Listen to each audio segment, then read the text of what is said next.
Okay, welcome. Welcome to SMUFlex, the trending classroom. And I'm Christina Churchill, and with me I also have Faye. And we are going to give you an overview of what the SMU classroom is and the technology that you'll encounter as you go to your SMU classroom. Now, the classroom varies from one school to another, but in the core, they're all very similar. And we're going to just spend a few minutes today and just kind of explore the things that you'll encounter. So in every classroom, you will have a way to project the instructor video. There's different types of webcams that you'll have. So in any classroom, you'll have video, you'll also have audio, and you will have a way to listen to your students virtually, okay? So your students that are online, when they speak, they will go through the classroom audio. You will also have a way to share your screen in person and to your virtual students. So as of right now, we're sharing the PowerPoint. Your online students would be able to do the same. There's also an option to share a whiteboard, and this will vary, but there are different mechanisms that we have in place throughout the classrooms that will allow you to somehow project whatever you may be writing. In some classrooms, we do have in-person student outgoing audio. So that means students in the classroom that are throughout the classroom can speak and the online students can hear. This is not in all the classrooms, but some classrooms have been set up this way. In some classrooms, we also have in-person student videos, so your online students can see the classroom or the students in the classroom. Again, not in all the classrooms, but in some we have set up that way. And then additionally, if you're in the Cox School of Business, if you're teaching in those, you will have a secondary monitor kind of placed next to the lectern where you'll be able to see your online students. So technology, we have a variety of cameras and microphone options. The upper left are some microphones, and then for the School of Business, if you're in if you're in McGuire or Crow, you will have the lapel mics like I have here with a little box attached to it that you put on your head. All of them will have some sort of video camera. So here you can see on the upper middle, you see the two different video camera options. And then the far right has the, I believe that's an OWL that has audio and video. So there, again, lots of different kind of tools throughout the classrooms, but they all have that functionality of camera and microphone. So as I mentioned, there are some whiteboard options, and they do vary, the equipment varies according to the classroom. The first one here is the Epson interactive projector. We also have the Captiva digital whiteboard where, where you can write on the whiteboard and it captures whatever you're writing. And then we also have the wall-mounted camera that points to the whiteboard itself. So those are some different whiteboard options. We also have document cameras. This is not in all of the classrooms, but in some of the classrooms, there are different attachments to document cameras that allow you to display either something that you're writing or a textbook or maybe even an experiment or something that students online need to see up close. I will say to that, all of the event spaces that have been converted into classrooms that don't have actual whiteboards will be getting document cameras, and then a lot of labs, especially in Devon College, are getting cameras like this. Like so Christina said, you can point it at experiments.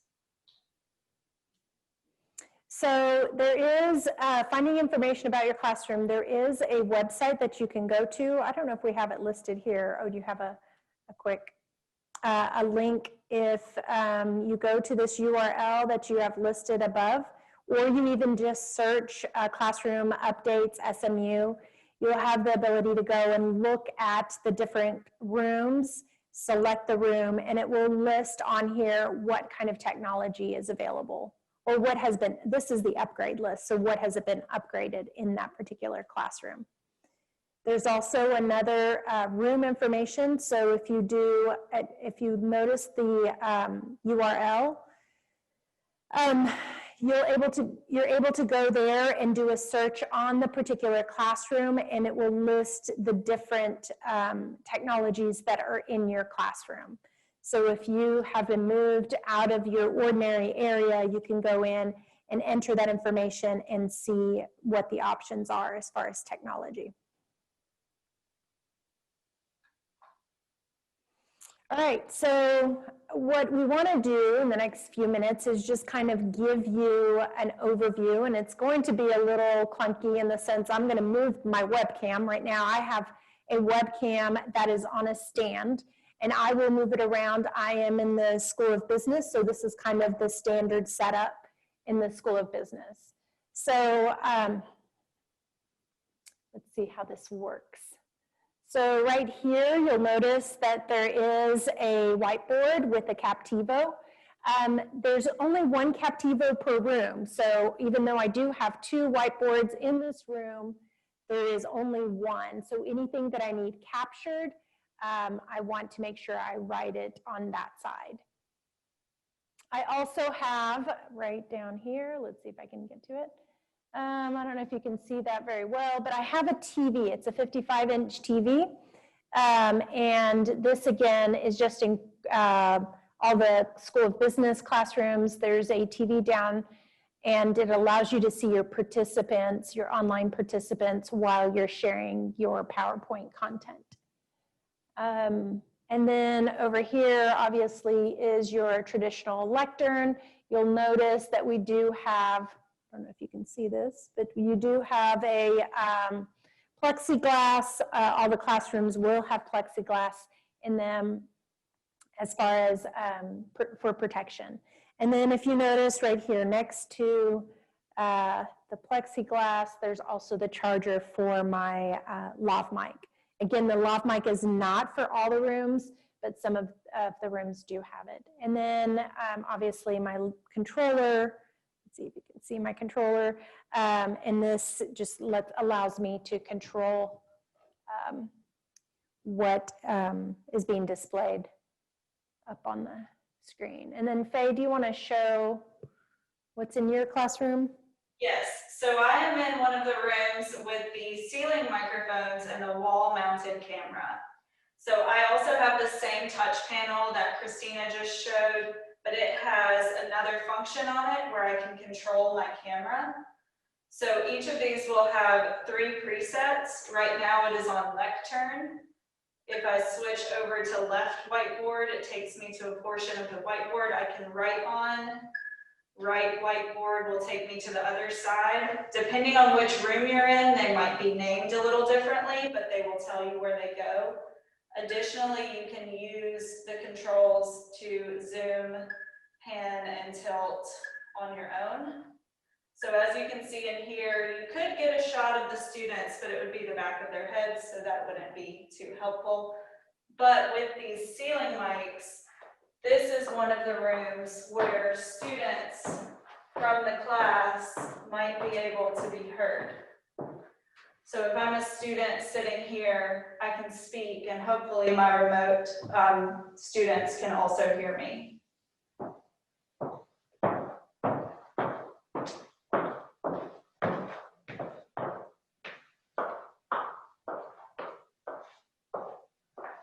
So that gives you a quick overview of what the classrooms look like. We do want to cover a little bit on writing board capabilities. Now, we do have a session throughout this week that goes into the detail of setting this up.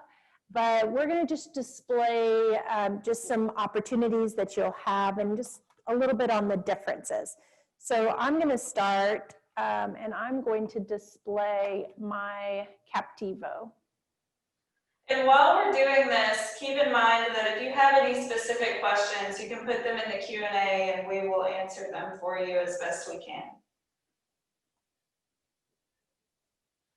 Okay, can you see my screen, Faye? It doesn't seem like you're sharing the whole screen, just a port. There we go. Can you see the whole thing? Okay. So this has already been configured, but I do want to show you what it looks like. So I can go in and again, go to the side where my whiteboard is, where the Captiva that I mentioned, and I can write. And what you'll notice when I write is that you don't really see my hands. I can draw a chart. Now, something to note on this, there is a little bit of a delay and you don't see my hand. If I'm used to pointing, for example, on something and discussing about it, so if I want to talk about this trending line here, this trending blue line, what's going to be important, because you don't see me at this point, is to draw what I want to mention. So if I'm talking to my online students and my face-to-face students, and I'm used to just pointing to it, my online students will not know what in the world I'm pointing to. So make sure that you draw what you would want them to take note. It writes, I mean, obviously this is just a whiteboard, but I think that you guys can see this pretty good. And you can see also the color changes. Obviously, yeah, my marker's pretty good, but if my marker's not good, you can see like the YOU is kind of light because my marker's not working very well. But so this is an opportunity that you have with a Captiva. The other nice thing about Captiva is it does give you a timeline. So every time I erase, it creates a new sheet. So let's say that I don't want this content on here and I want to erase my arrow. You'll notice it still displays up on the board, but now I have this sheet and I can swap back to the other. Now, again, I'm not making any changes on my whiteboard, but as online students, you can see the different whiteboards and so forth. And lastly, it has the ability to, you click on share and you can download or email the PDF, so then you can share it to your students on Canvas or so forth. So that's kind of an overview on the Captiva. Do you want to show some things as well, Faye? Sure. I'm gonna stop your screen share. So in a room that has the wall-mounted camera, you are actually just writing on the board, which you are with the Captiva too, but it digitizes it for you. With the wall-mounted camera, you're just writing on the board and it is capturing on your video for your students. So if I were to write on the board that same graph, not quite the same, but you should be able to see that. And if you cannot, as a student, you can pin my video so that it's the largest thing. So if you hover over my video, click on the 3 dots and then pin video, you will see me larger than everyone else and you should have a clear view of the board. Now I will still have to erase and I won't get to keep any of it on these, but it will be recorded on your video through Zoom. So this one is easy to explain because it's simple. You're writing on the board just like normal and it's being captured by the camera. Awesome. Okay, I can show you the next thing, and this is in the School of Business, and I think there's some throughout campus. It's called the Cuomo, and it's actually the monitor right here that I can just write. So it does have a pen attached to it, and so I have lots of different opportunities with this. I can just say, actually, I'm going to bring up a PowerPoint. I can use the whiteboard from the Zoom, but I'm going to go through PowerPoint, and let me share my screen.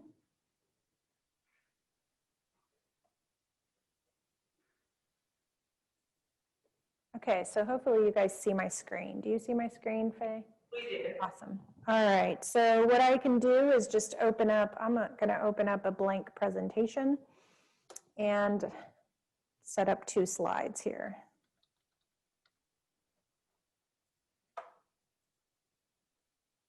Okay, so from here, I can either do this in a presentation, like I can go to slideshow and show my slideshow in the beginning. And down here on the far left, you will see a little button that looks like a pen, and you can select pen. And then now I can write on here. Okay, so that's an option. I can also do it directly from PowerPoint. And by the way, you have this option also in Word, is I can go in and not put it in presentation mode, but let me get out of this real quick, hold on. Oh my. Not quite sure what are you guys seeing my slideshow? Yes, well, we see the PowerPoint application now. Okay, good. If you go into Draw, you have the option to, this is grayed out. You have the option to draw. Let me show you in Word, because that is grayed out.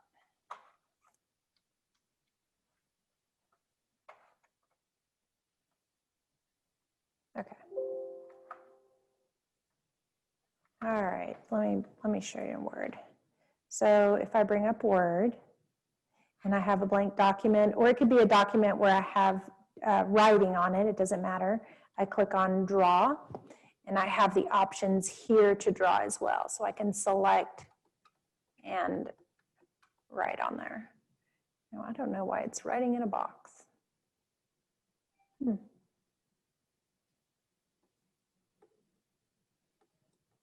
It's selecting it, interesting. Okay, well, so you have this as an opportunity to use this, again, both in PowerPoint and in Word. And then the last thing that you can do from here is also just do the whiteboard sharing. So just like I would share, I can click on share screen and select whiteboard. And now I have a white canvas that I can write on. Can you see my white canvas? Yes? Yes. And I can do this as well. So these are just options again. You have in the school business, for example, you have the Cuomo and you have the Captiva. In the other areas, some of the other areas. So you showed, Faye, the whiteboard. Can you show the other opportunities that we have for whiteboard display? So I cannot demo them, but I can talk about them. So the other options, and we will show full demos of every option in our whiteboard session later this week. But our other options are the Epson Interactive Projector. This is similar to the Captiva in that you share the screen through Zoom, and everything you write on the board is sent to your screen so your students can see it. You can also email it to yourself after class as a PDF. What I showed you was the wall-mounted camera. Christina showed you the Captiva. And then our other option is document cameras. This is a camera that is pointed over paper. You write on the paper and it is displayed on a projector in the room and to your Zoom students. So every room will have one of those. Most rooms do not have more than one, and that's why we can't show you all of them right now, because we're only in one room each. So the other thing to kind of consider in this SMUFlex classroom is if you're coming in with your own device. So if that's going to be the case, what you're going to do is still start the session on the lectern. So you'll set up, obviously you'll set up your meetings, and you let your online students know this is the meeting link. When you walk in here into the classroom, you start your Zoom link and signed in to the lectern. But then let's say I have my laptop and I want to share my laptop. All I need to do is have the participant or the meeting ID and passcode. Okay, so make sure that you have the meeting ID and passcode, and then I join. What you cannot do is you can't join on 2 devices. So I cannot be logged in to Zoom on my lectern and on my PC. It will cause a conflict in that. So know that you won't be able to do that unless Zoom changes things. But as of right now, you cannot.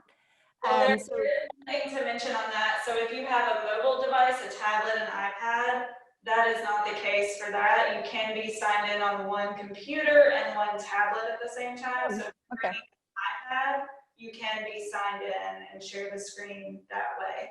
And just a reminder, because this has come up a lot, if you bring a secondary device, you do not have to plug it into anything. You don't have to send it to the projector through a cable, because since you will be in the Zoom meeting and the computer in the room will be in the Zoom meeting, when you share the screen, it will share to your remote students and your students in the room.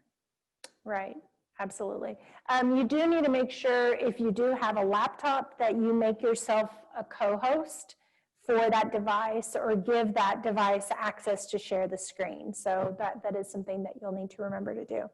But it gives you the flexibility if you have special software, things that you need to share, or your PowerPoint, you need to share it, and it's on your device, your personal device, then you can, or your laptop, you can do it that way. Do you want to show that last screen? So things to kind of consider, let's see. What you want to make sure you do is you kind of set up some sort of protocol for your online students. So when they speak right now, if you were to speak, the online student's voice projects into the classroom. You may or may not want that. So set up your protocol of how you want to handle communication with your virtual students. So if that means that if they have a question, they're going to enter it into the chat, make sure you have a way to monitor that chat. If it's, I don't want to deal with the chat, they can just go ahead and ask the question, unmute their speaker and microphone and ask the question. Make sure that they know how to communicate that. There isn't a wrong or right, but just let them know. The other thing is check in periodically with your virtual students. I'd hate to go through a whole presentation and I think I'm sharing my PowerPoint, but nobody saw your PowerPoint. So every once in a while, and I don't know if you've noticed, every once in a while I would ask Faye, hey, can you see my screen? And she would let me know, yes, I can see it. So throughout, make sure that you're kind of connecting with them. Sorry, Christina, another reason to do that, not only because it will enhance their experience if they can see what you're trying to show them, if they can't see it, it's not on the recording. So that's just a good way to double check that they can see it and it's on your recording. So especially if you're in a room like this with the whiteboard captured by the camera, when you get a little further away, I would say, can you guys still see that? Because the students in the room can see it, it's right in front of them, but you want to make sure it's captured on the camera as well. Right. The next thing is eye contact, and I have to say I struggle, like right now I'm in a room by myself, but the camera is right there in front of me, and just instead of always focusing down and looking at my PowerPoint presentation and there's, or only looking at the students in the room, is really make that effort to make eye contact with the webcam so the virtual students can really feel like that you're connecting with them and they're just not there on the side. So, make sure you do that. The other is online assessments. So any assignments or assessments need to be 100% online. You shouldn't be giving quizzes, paper quizzes for students in the classroom, and then other types of quizzes for the students online. Everything needs to be completely standard. Something else to consider is you really shouldn't be passing around pieces of paper. So if you're used to passing around a sheet of paper with a pen for students to sign in, that is not a practice you want to do, because you're just passing the germs around everywhere. So really anything as far as attendance, you'll need to be creative in coming up with some different methods to be able to assess who is here. Some of the recommendations would be, okay, do a quick, turn on a quick quiz. Maybe it's 2 or 3 quick questions that, that you just turn on during that period of time, and then you turn off in Canvas, and then you quickly can tell exactly who attended by who answered the question. So that would be a method. There are some other ways, but what you don't want to do is hand around a piece of paper and and pass germs around. And that kind of brings also to, think about what you're handing out. You shouldn't really be handing out packets of information. That should all be put onto Canvas.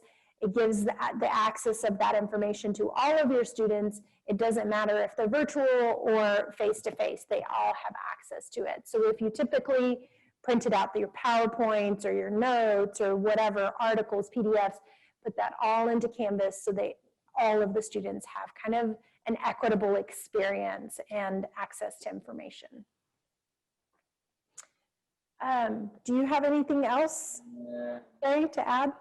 Encourage our participants to put questions in the Q&A if you have them. I believe we touched on the various equipments, some key takeaways like the eye contact. So if you can see me right now, hopefully you can. So if I'm looking at you, your face is here.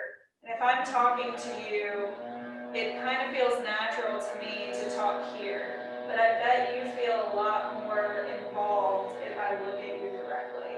So that's one reason you should just think about looking at the camera. And the good thing is it's in the direction of your in-person students. So you will naturally look in that direction most of the time. All right. We'll wait a couple minutes and see if there's any other questions. We know that this is going to be a challenging time and a point where it will stretch all of us, and we understand that. I know that OIT will do everything they can to provide support for you. My recommendation to you is get into those classrooms and just practice and just feel comfortable with the technology, and set up a Zoom where maybe your family connects with you or something where you have the ability to practice the setup. But I'm sure that with a little bit of practice, although this right now in the beginning doesn't feel natural, but with a little bit of practice, I'm sure that everybody will do great. Okay, so we do have a question, and we can definitely speak to this. Can students in person log into Zoom to do in-class polls? So, yes, as long as they do not connect to audio. But if any student in the room connects to audio, you will have audio issues. It is just disconnect from audio to stop that, but it could cause a loss of class time. So if you're going to do this regularly, I would definitely practice and get the students comfortable with not connecting to audio. Yes, and that also means that it's not muting. It's more than just muting. So if you hit mute, it mutes the sound, but it doesn't mute the microphone, and that's what causes that loop. And so, yes, you definitely want to make sure they do not connect. And this is also the case if you're connecting with your personal device. So if you're connecting, you don't want the audio to come out of your personal device either. So you want to go ahead, when it says join with computer audio, you say no, and then it allows for that to work properly. But what that does mean is that you can't have students listen or talk to the online students. Okay, so we've also tried with headsets. We put headsets and microphones And what happens is that there's still audio within the classroom that causes feedback. So even if they have a headset, there will be that feedback. So the only way to make that happen is to not join with audio. So another question we got, are students' Zoom images shown on the screen if you are not sharing your screen? And the answer to that is yes. So this is when I am not sharing my screen. I just see everyone's videos, including my own. And then I will show you if I do share my screen, then I still see those videos, if I get rid of this, over on the right. And it's just 6 tops. And these are the rooms that do not have that secondary monitor. In the rooms in Cox that do have that secondary monitor, when you share your screen, those student images go to that monitor so that you can see them at all times. Yes. Another question, when all students in the classroom on Zoom are giving presentations with live Q&A and completing peer feedback forms for each speaker, would there be any potential difficulties or inequities for online versus face-to-face students? Well, what I would recommend, if someone is doing an online a presentation online, you're not going to have a problem, in the sense that the audio comes in great, and the speaker can, you know, just like you're sitting in your office and you're sharing your webcam, we'll be able to see them, and we can be able to see the content they're sharing. So the online side is very easy. The face-to-face is a little bit more tricky, and you'll have to kind of think through that. Now, for the School of Business, we have the webcam that's on a stand that I mentioned, and I do have on my left a pretty large area. And so I could easily, it has a lot of cables, so I can easily move it and kind of turn the webcam to face the student. I would come down and do the presentation. So that's something, I don't know if this is something that can be done in every room, but that is something that you can look at when you're kind of assessing your room. But that is a possibility. And then as far as sharing their screen, they can still share from their computer. Again, as long as they don't connect with audio, they would just connect to the Zoom link. So those were the kind of 2 things. Now, as far as question and answers, if you're in a room that doesn't have the microphones embedded within the class, which a lot of them do not, as a speaker with the microphone, I will need to repeat. So if a student asks me a question, my online students will feel very disconnected if I just answer the question. So I need to try to summarize what the question was and then answer it. And that is something that it's a little bit tricky to get used to, but that would help the online students really still feel connected with what was going on in the classroom.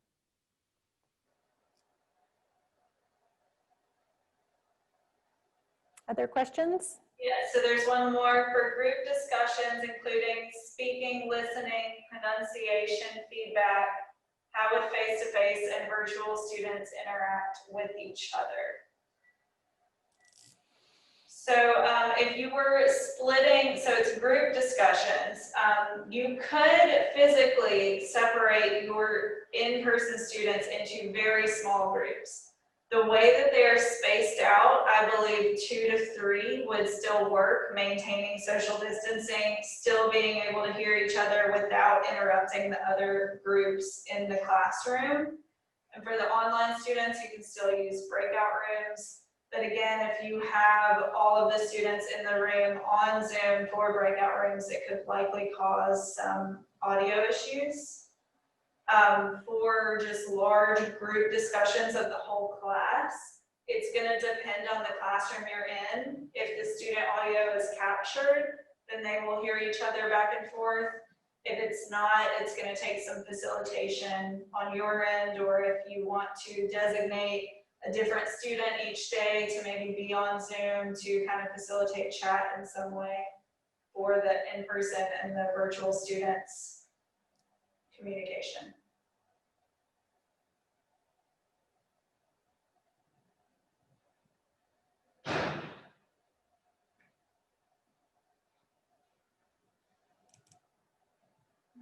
Any other questions? There are not any other questions in the Q&A. Awesome. Okay, well, hopefully this session has been helpful to you. If you want more information, we do have the whiteboard session coming up later this week. So if you want to get into the detail of how in the world do I make this all work, we'll go into the detail of it. But in this session, we wanted to give you kind of an overview and understanding of how the technology and how you would operate your class. So again, hopefully this was helpful, and I wish everybody a great day.